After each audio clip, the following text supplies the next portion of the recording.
Hi, this is Rosa. I'm the host of the Lou Review podcast, and you are listening to an episode about the Kentucky Bourbon Festival that's coming up. It will be September 13 through 15, and this is the 33rd year that the Kentucky Bourbon Festival is happening. And today, to talk about it, Randy Prasse is going to explain to us the beauty of a festival and how it brings people together. So thank you, Randy, for being with me today. Thank you for having me, Rosa. I was excited. So many times I'm doing spirits industry and the real diehard bourbon enthusiast podcast, and everybody's trying to get into the nerding into the processes. And I was looking forward to coming in and just talking about the festival and the people, the social aspect of it. So thanks for leading me that direction. Well, you're so welcome. And before we got started, I was just saying how I developed a taste for bourbon because I saw when I was, exploring Louisville. I'm not a Louisville native, but I saw how bourbon was bringing people together. It's very communal. The community of bourbon makers and sellers and everything is just so supportive of each other, and it's just a beautiful thing that really brings people together instead of the plenty of things that can divide people. Right. And it looks like from your history, you love festivals and how they bring people together. So can you share with us some of your experience with putting on big festivals? Absolutely. And I started, like most people listening, have volunteered at one time or another for an event, a church picnic, a bake sale for the kids, sports boosters clubs or whatever. And that's kind of how I started. I started off as a volunteer. I worked for my hometown newspaper, and the newspaper at the time was a big sponsor of this little festival. It was out in the streets, craft fair and a beer garden and a stage. And I was interested in it, and the publisher said, why don't you go to this festival and see if we're spending our money wisely. And I ended up talking to someone that was with the Chamber of Commerce, and they put me on the planning committee, and 2 years later I was the director of the festival and still a volunteer. And I've moved into music festivals always as a volunteer. So this is my 32nd or 33rd year of being involved in a festival production or an event. But a third of it was absolutely as a volunteer. And I was so passionate about it as a volunteer, then I couldn't believe that someone could actually make a career out of it. So when I got my first you're like, people job, get it was paid like, to have I get this paid much for fun? this? Absolutely. And, I mean, there's a lot of work. Sure. And I mentioned when you greeted me at the door that I'm an old dairy farm kid. So I'm used to working 7 days a week, no weekends and vacations and things like that. So the festival industry was well suited. But one of my earliest, we're talking about how it kind of equalizes and removes the barriers between people. And I was the president of the Wisconsin State Fair. So 1 million people over 11 days would come to this event. Wow. And again, I'm a farm kid, so corn dogs and all that kind of. I was the first youth farm kid 4-H FFA that had ever run the state fair. Usually it was governor appointed, and they were just people that were there doing the job. They didn't really have the passion. So I would spend so much time people watching at the fair, and I saw, and I later figured out who the one gentleman was, but I watched two guys. One was a college kid, and one was an older man in his 60s. They're both wearing flip-flops and cut-off shorts and drinking a beer in the sun and enjoying the same band. And I figured out it was Willie Davidson from the Harley Davidson company. Oh, really? Was the older gentleman standing there, and this young kid was just a college kid. I thought, here's a multimillionaire, multi-generational legacy family person and a college kid who probably didn't know how he's going to pay next week's rent. But they were both standing there enjoying the same thing, and that really kind of impacted me. That it is a great equalizer, and it takes all the socioeconomic and race and all the things that tend to divide us in the day to day, and it plays out with the Bourbon Festival. We're a very diverse audience. Before coming to the Bourbon Festival in January 2020, pre-pandemic, I was with Churchill Downs and putting on the Kentucky Derby. And you see all of festival. that too. Yeah, it is. That was 20 million people paying attention to that one on television alone. Yikes. But I've always said, when people say, what do you do? I'm like, if you've ever planned a backyard birthday party, anniversary party, anything like that, you can do the Kentucky Derby or the Super Bowl. You just scale it. It's the same thing. Where are people going to park? When are they going to get here? Do I have my ice and coolers and tables and chairs? Do I have the catering, the food? Yeah. What are people going to do while they're here? It's the exact same model. You just have to figure out how to scale it. They're just the bigger boxes that you fill up with more things. That's right. But when right after the pandemic, or right as the pandemic was becoming real, we had gone to New Orleans for their bourbon festival in March. Oh, yeah. And we were at the airport, and the gentleman who runs that bourbon festival calls me and said the mayor pulled our permit and we're not going to be able to have the festival because of this COVID virus, coronavirus, or whatever they're calling. And I thought, well, I'm going anyway. And he said, people are already here. Some of the distilleries are already here. So we went down and had a really fun time. But the world changed in those 4 days. We were on an airplane, and it was half the people were girls going down for a bachelorette party. Yeah. No masks. Everybody's having fun. Right. And we landed in New Orleans, and you started seeing more masks. And then we got into the Uber, and he was wearing a mask. And we said, what's going on here? And then he kind of told us it's this coronavirus thing. But when I got there, and the people that were there, we had a good time. And I'm not a big bourbon enthusiast prior to this job either. Really? The only bourbon that I had in my office at Churchill Downs was Woodford Reserve, the annual Derby bottle. And they weren't open. They were just on my shelf as like every year, put another bottle up there because I work at Churchill Downs. Oh, wow. After my very first Derby, though, the president of the track and my immediate boss, vice president, after the first Derby, we had thunderstorms and high winds. We almost canceled the Derby. We were sitting in the war room watching. We had the Weather Channel guy here at Churchill Downs. Yeah. We almost canceled or postponed the Derby because of the weather. After we got it off, we went into this new bar called the Speakeasy. It was top secret. Nobody knew about it. An actual secret speakeasy. Absolutely. It's on. You can see it on the drawings, but it's not named. It's not labeled. It's the only thing on the entire property that isn't actually labeled. Secret door, the whole Get Smart kind of James Bond thing. But he said, have your choice of pours, and we poured a Old Forester birthday bourbon. And that was my first real social experience of having this bourbon. And obviously it's stuck in my mind. I remember it, cherish that memory. Yeah. So you get those little things along the way. So back to New Orleans, we were there, and we're sitting there with this lady from Chicago. Turned out she was one of the bourbon women founders. Oh, wow. And we're having this pour. I don't remember what the pour was.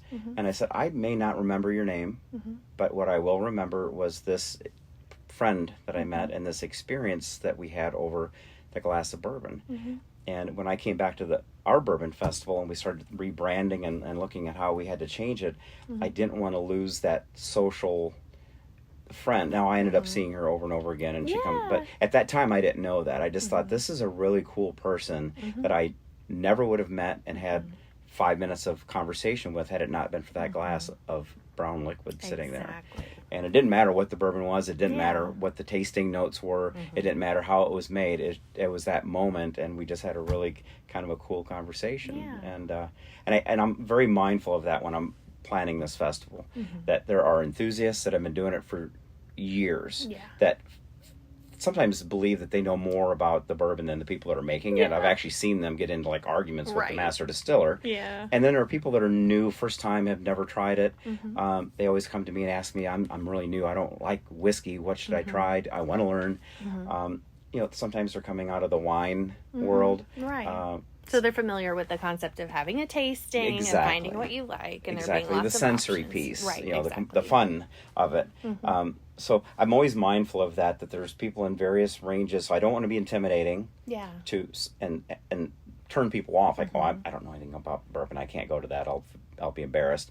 But I also need to make sure that the people that are really advanced and enthusiasts, that we're giving them something that they can't get anywhere else also. Right, exactly. So welcome to my world. That's what I do every day. The people that go to the New Orleans Bourbon Festival, what else are they going to come here for that's going to set you apart and be different, right?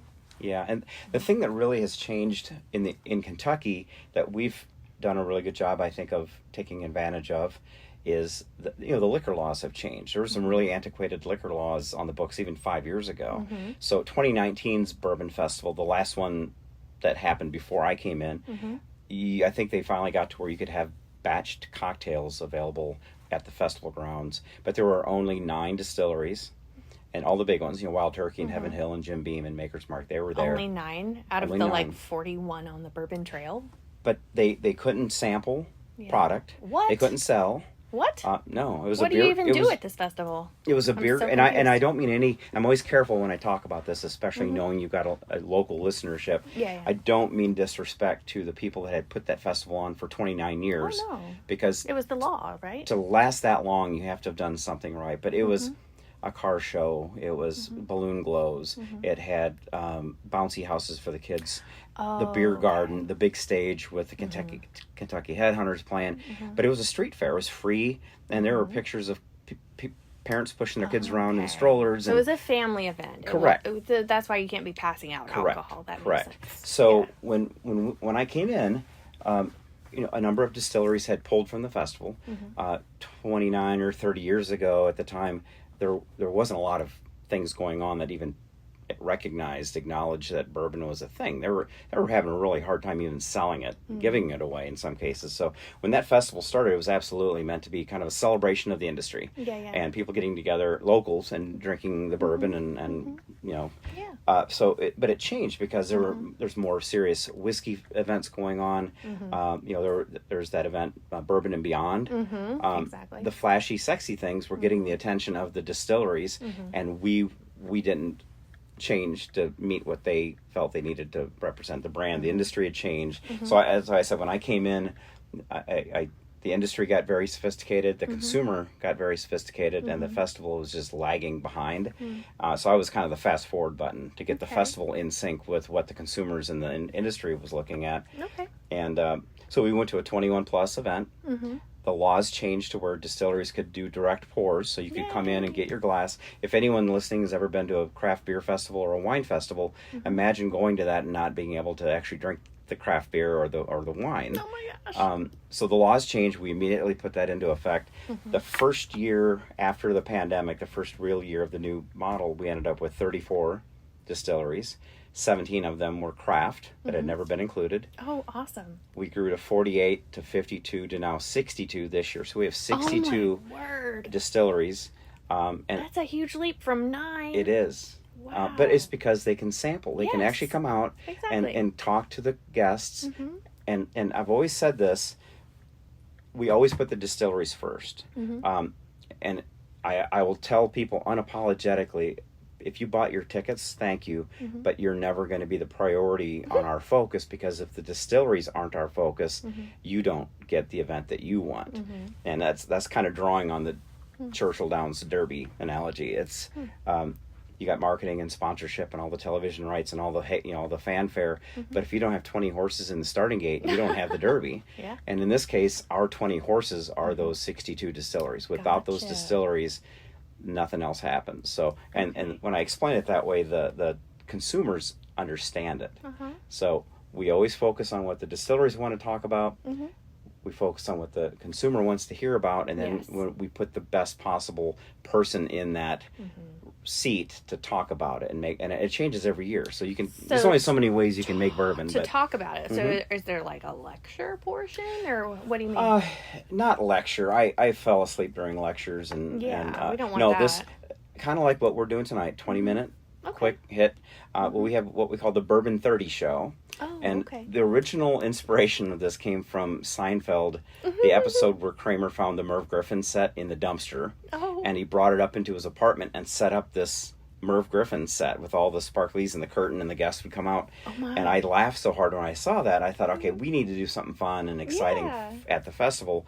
So it really was modeled after those kitschy 1960s, 1970s, Mike Douglas show, those kind of things, where you have an interviewer, Johnny Carson.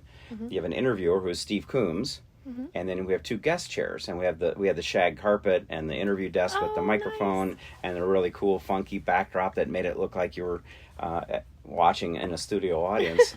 and we have a YouTube channel, so if anybody wants to look at it, you can go to YouTube to the Kentucky Bourbon Festival page, and you can see all those kitschy things. But there's serious conversations about everything from the importance of the grain, the importance of the barrel, the aging process, the importance of the position of a rick house and the construction. So we do get into some nerd type conversations, but then we also just talk about people that are getting into the blending part of it and the innovations. Whiskey is whiskey, but is it? And then they kind of talk about the little new riffs that they can have on the side. Like Pursuit Spirits, for Yeah, example. exactly. Yeah. Love those guys. Yeah. Yep. So, I mean, that's kind of what you can expect, but those are free. So as you're walking through this, and if you haven't been there, it's a beautiful park setting with mature trees. It is absolutely the most challenging venue I've ever set up. Because you have a lot of roots to work and around. uneven. There's nothing even on this ground. But We've got all these people drinking bourbon, trying not to trip on these tree exactly. roots. I can just see it now. Yeah. But when it's set up, it is absolutely the most beautiful venue I've ever worked on. And we provide the tents. So from a uniform, when you walk in and first approach, before you even come into the festival, you see these white peak tents set against hopefully blue skies and the green trees. And the distilleries love it because it kind of creates a level playing field, and the distilleries then can focus on how they want to best represent their brands. Some really dial their space up, and we're actually doing a People's Choice Award this year for the people's favorite booths. See, and I was going to ask, if they're your 20 horses, out of 60 horses actually, 60, in this context, are they going to have some kind of contest or race, as you call it? First time we've done this. So the sampling happened a couple years ago, so distilleries could come and open their bottle and pour and talk to you directly. And it might be Fred and Freddie No, or Chris Morris from Brown Foreman, or Brent Elliott from Four Roses. It's like having a backstage pass to Lollapalooza. You've got all the headliners, the icons, sitting there talking to you. And then last year, the laws changed again more favorably to where the distilleries could sell bottles to the customer. So it's like going to your favorite bottle shop, but there's 62 of the distilleries there. You can try it, buy it. We provide lockers, so you can lock up your treasures, and so you don't have to walk around with them. And good, because that could get really heavy. I mean, people come with empty suitcases, purposely to fill. A lot of people come from far away, don't they? We were talking about there's like contingents from Japan and maybe Australia. We're growing the international. As it is now, and last year and this year have been almost identical. 85% of the people that are coming to the Bourbon Festival are from outside of Kentucky. 85%? 85% are visitors coming in. And the cool thing is they're coming in, they're not just coming to the festival and leaving, they're coming in Tuesday and doing the Bourbon Trail. Yes. And they end with us and go home. Or they come in for the festival and they stay on till Tuesday, Wednesday the following week. Yeah. And we're doing a big economic impact study because we know they're coming in and they're not just staying in Bardstown, they're staying in downtown Louisville, they're staying in Frankfort, they're in Elizabethtown. But that 15% is a little misleading because people, especially Kentuckians, get a little, oh, really? But if you think about 15% are from Kentucky. Yeah. The number one state, if you rank 1 through 50, by far, no contest is Kentucky. So, I mean, the Kentuckians love their bourbon, and they love coming to the Bourbon Festival, and they're buying bottles they can't get anywhere else. Exactly. So we have 62... The bourbon bunnies that would otherwise be going to their favorite store on certain days because they know a bottle's coming, they're going to be here. And sometimes they're called taters in the industry. I don't refer to them that way. I don't really care what they do, if they buy it and drink it or buy it and trade it. But it's very cool to see that, though. We have 37 single barrel selections. So if your listeners don't know, we actually go to the distilleries. They bring out 3 or 4 barrels that we can thieve from directly, and we choose that's the one we sign our name on it, and they bottle it, and they put Kentucky Bourbon Festival on the bottle, and they're sold exclusively during the weekend of the festival. So if you're a Four Roses fan, or if you're an Old Forester fan, whoever, chances are we've done a single barrel with them, so you can actually come and buy something you can't get anywhere else in the world. Sweet. And that's really what we're trying to do, is not just create a bourbon festival, but create an experience that you can't get. Irreplaceable. Because it's Kentucky, and the way, again, the laws 5 years ago that everyone was cursing have now been very friendly to where last year 2 of our large distilleries, the festival outsold their gift shop at their permanent distillery tours, which they were like running the numbers and looking at them 2-3 times and rubbing their eyes because they just couldn't believe it. So like people, for their last year's worth of sales, is that what you're talking about, or what do you mean? That weekend, that the weekend, 3 days of the Bourbon Festival compared to the same 3 days, the same weekend at their bricks and mortar where they're running a cash register with a full gift shop. Yeah. The bottle sales from the actual festival. Oh yeah, for sure. That's where the people are. Yeah. But awesome. I mean, people are still going to the distillery tours. So when we retooled the festival, we did RFID wristbands so people can come and go. They scan in, they can go and they stay for a couple hours, go on a tour, go into Bardstown and have lunch, come back. So we wanted to make sure we were circulating people out. And then you don't have a congestion of everybody staying and getting tired of it. Yeah. I mean, we'll have 7,000 tickets sold this year, but peak attendance on Friday and Saturday afternoon, like at 3 o'clock, when it really, we're right around 2,500 to 3,000 people. So the whole idea is to keep it boutique so it's not overcrowded. Good. I don't want people standing in lines. I don't like to stand in line all day. So if you're at a distillery or getting a sandwich from a food truck or shopping at our Bourbon Marketplace, we have 45 vendors that are selling a lot of bourbon themed, honeys and jams and candles and things. Definitely. No one ever stands in line because they have to. A couple of our more popular distilleries, when they're releasing something, then that line forms. But I stood in line last year just kind of secret shopping, covered up my Bourbon Festival logo. But no one was mad and acting like, oh my God, I can't believe it. It was, they're having fun talking, and they just keep moving up in the line until they get to buy their bottle. And so that's something really important. I mean, we're not trying to break attendance records or see how many people we can cram in the Volkswagen bus. Because you want to make sure you're preserving that experience and that communal focus. I love that so much. I cannot wait to go to this. It's going to be so much fun. You will have a wonderful... And media, we created a separate media hospitality VIP area because we want you to know how important you are to help spread the word. I mean, we don't have... and what I'm really trying to do now is I think we have the spirits industry covered. Yes. We're trying to get into the leisure travel. The people just are out looking to... They love to go to a festival. Right. And the Bourbon Festival seems like, why not? Let's just do it. And locally, we created a Sunday ticket. So people can come down. Sunday, we're open from noon to 4. And it's kind of targeted to be for the people who don't really want to... They don't know if they want to commit to jumping into a whole 3-day experience.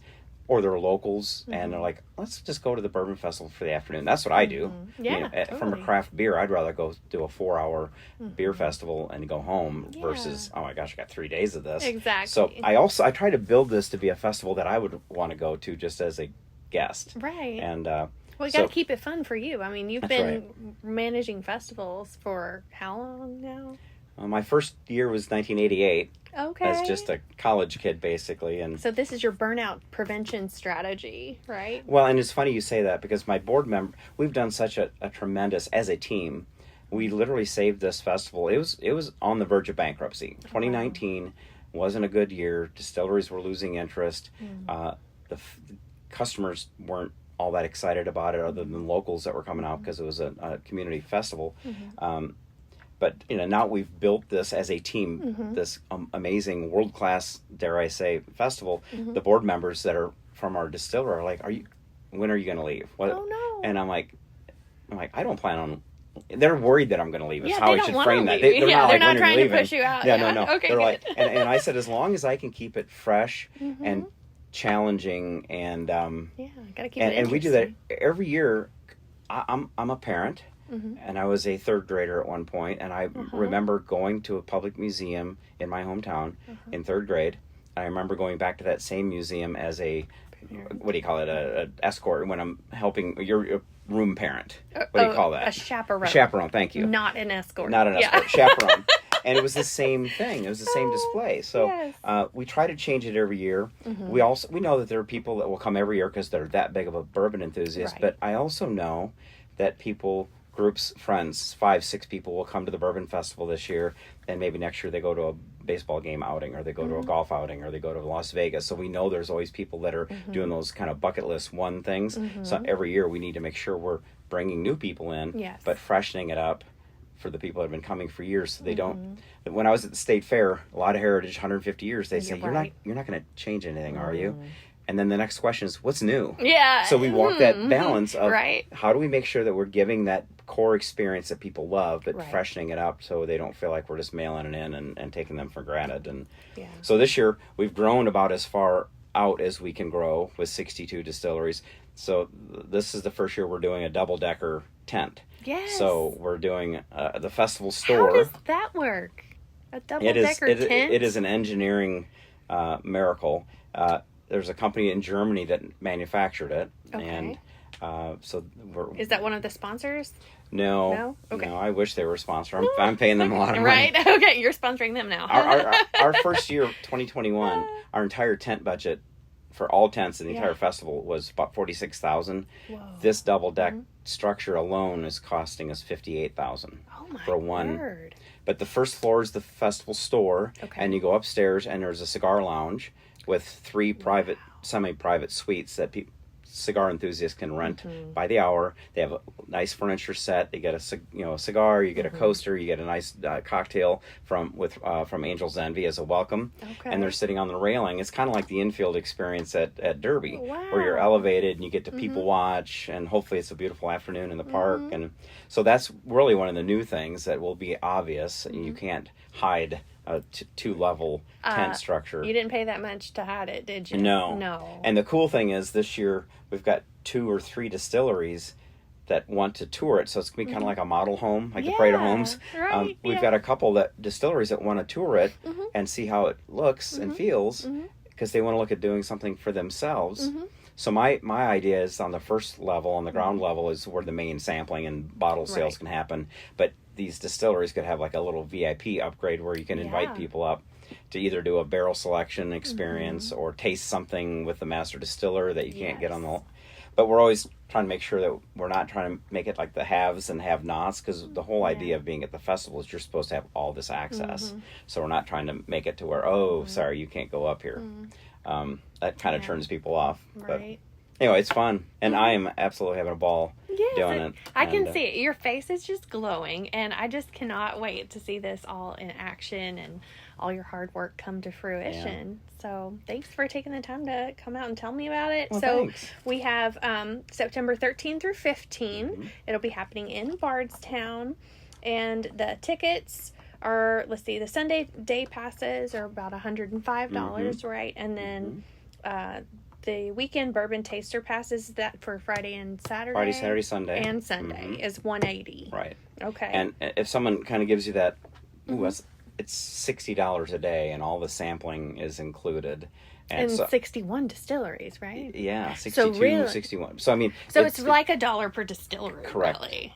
And if anyone out there has gone to any of their favorite bars and ordered a cocktail or ordered a neat pour, I mean, it doesn't take long for 2 or 3 cocktails to add up to $50-$60, and here you've got this whole environment. So I don't feel like we're defending the price, but if you break it down and divide it by your per day experience, it's pretty affordable. To me, like the fact that you get access to all these like legends in the bourbon industry, for this is incredible. This is an incredible good deal, and I mean, I just love the focus of this event. And it's just going to be beautiful. So if people want to follow it, do you have social media pages they can follow as well? At KY Bourbon Fest. KY Bourbon Fest. On Instagram, Facebook, and X. KYBourbonFestival.com is our website.